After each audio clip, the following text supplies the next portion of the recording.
Hey everybody, thanks for stopping by to check out what I've done so as far as customizing and modding on my Holy Grail. It's still a work in progress. There's still stuff I need to do, a couple accessories that I still need to get to finish Ripley up. But I just wanted to share with you where I am thus far. First, two things I'm going to say is I do eventually plan on swapping out the head sculpt and either swapping out the body itself or just replacing the arms, because technically you can't see anything else, so it doesn't really matter. The frame of the Ripley figure is fine. They have her frame down very well. It's just the arms I don't like. So this is what I've done so far. I've done adjustment to her clothing, so they have been put on the way they were worn in the movie, with the pants tucked in the boots and the shirt tucked in the pants. I've done weathering and staining on the clothing, as well as I dyed the shirt. The shirt was white. It comes out a little lighter or maybe even a little yellow, but it's not. It's tan. She wore a tan shirt. I might even dye it a little darker because it was a little more brown. But and then of course that her shirt was torn. So I've done some staining I have to get back to because I was waiting for it to dry, but there's still another layer to the staining on her shirt, so I'll get back to that. But this is what I've done so far with her, and done some bruising to the face, and all this is based off of actually looking at the film as well as taking reference pictures from it. So replicating her bruising and the stains on her clothing and the weathering. So you can see that. And directly following the video there will be still pictures so you can get a clearer picture of everything. I've also done some work on the power loader, and I've done a lot of weathering and rusting and things like that to it. As you can see, all in here. Here it was very yellow, very yellow and just too clean. So I added my touch to it based on reference pictures, and then some areas I just did that I wanted to be done, including doing the bolts to add a little bit more contrast from all the yellow. And oh, before I forget, what I did also do with the pants, I added the tassels. She had tassels on the zippers of her pants, and that is more movie accurate, so I did apply that. Oh, also I did a mock-up of the harness. Harness did not come with this figure set, and she did wear a harness. So also what I need to get is the tank top that she wore underneath her t-shirt, as well as get a watch that I'm going to mod to replicate the one she wore in the film. I also want to make a note, I do not know why they made this figure with gloves on her hands, because she did not wear gloves, and she definitely didn't wear them in this scene. My guess is when this came out, also the Aliens Colonial Marine figures came out with Vasquez and Hudson and Hicks and Apone and Drake.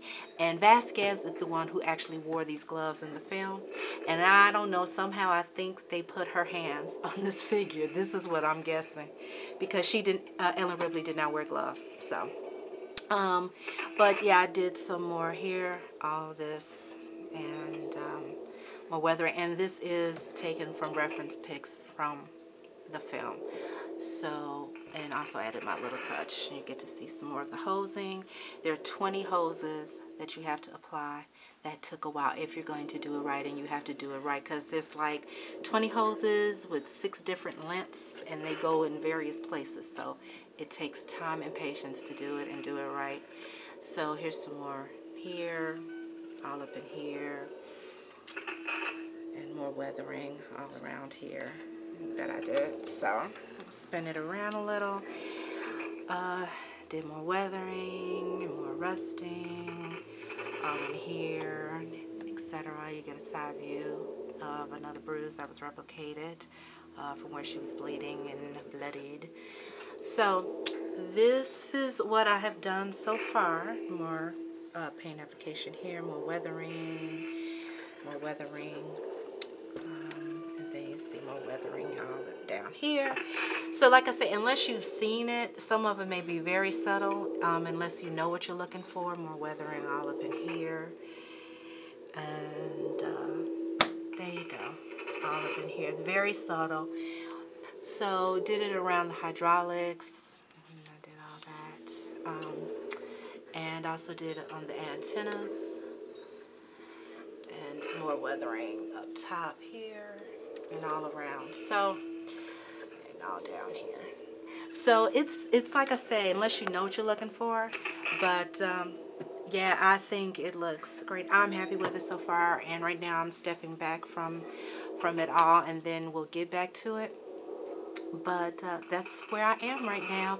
And then when I do finally finish Ripley and the power loader, I think I'm pretty much done with the power loader, but when I finish Ripley, the next stage will be to do the custom base. So I'm really looking forward to it.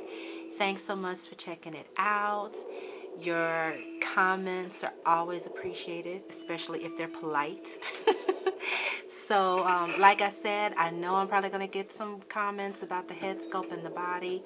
Again, yes, I know the head sculpt is not point on. I've always known that, but you know, it doesn't bother me right now until I find the right one to swap her out.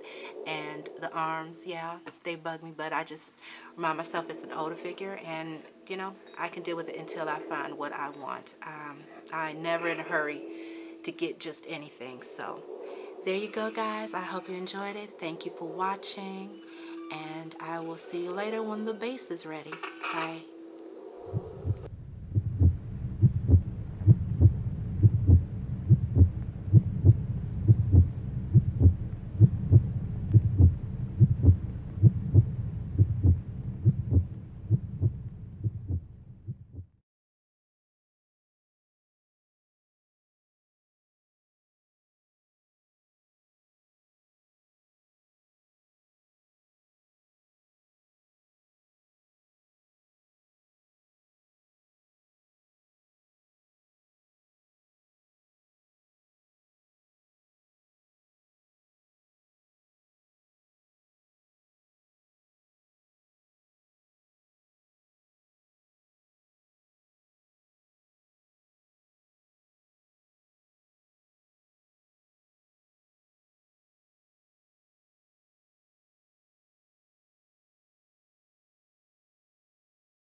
Like to keep this handy for close encounters. I heard that. Look, man, I only need to know one thing. Where they are. Moving all over the place!